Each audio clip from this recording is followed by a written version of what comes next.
Alright, boys. Look at this Manticore. That's what you're looking at. Minelab Manticore. I've had a guy ask me about, well, how do you set this thing up to be the bird dog? Okay. You need to run it in multi-IQ, okay? You don't need to be running it single frequency. Okay, your audio theme, well, I like profile simple. You don't have to run it that way necessarily. Okay, right here. That's 5 tones, how I've got my 5 tones set up. Okay. And you'll notice the key. See that up there where it says T3 ends at 68? T4 starts at 69. See that? Okay, well, what you need to do is I recommend that you don't have to run the machine this way to make it the bird dog. Okay, but I run the highest pitch from 68 or 69 all the way to the end. So all your high conductive coins, you would get high tone. Okay? But you're also going to get that same tone on what we call a bird dog located target, meaning you've come down the barrel of a nail and maybe you've got on a gold ring or a nickel or something. Okay? So that's how I've got this set up here. Maybe that's coming out in that camera there. It's hard for me to hold this thing back far enough so it'll focus. Okay, I'm going to get out of here. Now, there may be other ways you can set this up. Okay, but one region all tones, you know, that's on a gradual slope. Well, you can run it that way. But what I want to know is when I hit those targets, so I can look and see if it's, when I hear that high tone and when I look down and I see it in that square right there, see that little rectangle like right there, that automatically signifies to me that's a bird dog located target. I need to pivot on that target to get a better look at it, to get an ID. Okay, that's the upper Ferris limit there you're looking at. Okay, your disc setting, well, you run the disc setting that you want, okay? And just, you know, a regular disc pattern. But we'll go back up here to the Ferris limits. Okay, now I've toggled over here. That's the preset. Well, preset, I believe, stock in this program for preset is 9. That's not what I'm using, okay? I've come over here and I've created me a custom program. Now, be advised, and I'll show you here, okay? What I'm going to do is I'm going to try to, this camera will focus. You see the Ferris limit there says the number 13? See that Ferris limit, that number 13 there? Well, those numbers don't correspond now with your preset. What I showed today in that high iron sight was the number 13, and what I showed yesterday in that higher iron sight was custom with the upper Ferris limits right there at number 13. Now you can vary that a little bit, okay? You run it the way you want. Once you get over, see that number right there, 68 in the top of that screen? Now, I recommend this is a good place to start. You can run that number there a little lower. You can open that window up a little sooner. Probably a good place to start is to start at 68. Okay? And open it up to about 82. Let me get back around here. See where I've opened it up, 68. And then 82. See that number 82? That's where it starts coming back down and goes back down to 13. Okay? See there? That's 25. Notice that? Ferris limit's 25. That's the top.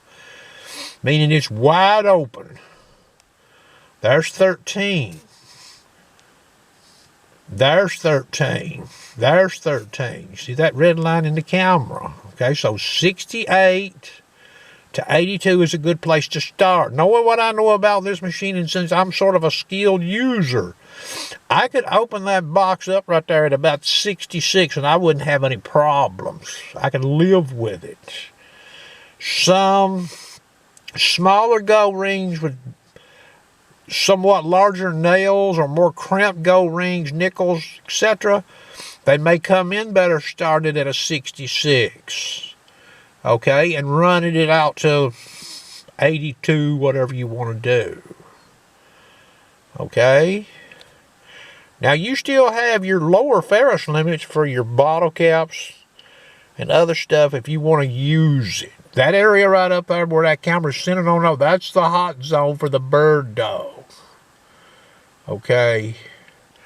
Now you have to learn how to navigate this custom setting stuff. See here I'm moving that arrow around now. See, since I've got that red box on top, I can hit that pencil right there.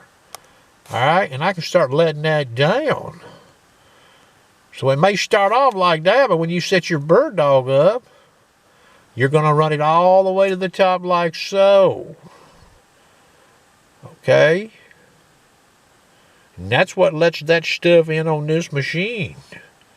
It just works the way it works, boys. That's all I can tell you, okay? Lower conductors, at least certain lower conductors, drives the ID up on this machine when it gets around the barrel of a nail. Okay? That's just the way the thing works. Now, all-terrain low conductors. Now, you can experiment with some other modes. This will not work with all-terrain high conductors. Okay? This will work with beach low conductors. But again, if you want to experiment, I encourage you to experiment. I've set one up previously. Looking at it, okay? But right there, all-terrain low conductors. Alright? You start looking now. You can run iron filter on the stabilizer on the machine. I've not even really looked at the stabilizer on this machine, okay? I can run this machine with no stabilizer, and most of my sights around here in all-terrain low conductors without using any. I might use a little all-terrain high conductors, but that's not what we're talking about here. Okay? But the key to me is choosing like a 5-region all tones and going in and customizing it. And breaking that tone over there like I've broke it, where your window opens up for your upper ferrous limit. See that right there in that window, 68? So you'll start getting mixed tones on some of those targets that are cramped, meaning like a nail coming down the barrel of a nail with a gold ring. If you was to hit that nail at 45 degrees, you may get a mixed signal. In that configuration, the way that screen is set up, you would get a low tone, high tone real quick. As that call is swept, you may back the call up and get a low, push it forward, get a high. If you looked in your screen, your detect screen, you're going to look right in there, and what you'll see is you'll see where that target is transitioning at the start of your upper ferrous limits. It's trying to come in there. And it's also reporting over here on the left side as a traditional low conductor target. Okay, so you get the best of both worlds there is what I call it. Okay? It's not hard to set up and it's not hard to run. If you watch my videos and watch the tendency of this, of this detector, I think you're going to see a lot of what I've showed in the wild. Okay? And I've buried targets and looked at this. Done elevated test. I've run this machine 2 times in extremely high iron sights, looking at it to see if that upper ferrous limit's raising that box right there. Using the custom setting would introduce any negative effects to this detector. Looks like to me most iron on this machine in all-terrain low conductors reports 65 and lower, 64 at the most. A high percentage. I can't guarantee everything. All right. So that's it. The bird dog on the Manticore. I believe it will help people. You don't have to use it. It does work. I don't see any real negative effects. Meaning if you're using it, and you can use it with one tone, all tones too. Okay, you just won't get that mixed signal like you get the way I've set this machine up, like I showed you using this 5 tones. So you can use whatever tones you want. When that target hits that box right there, it's going to sound off. Okay? It's going to sound off.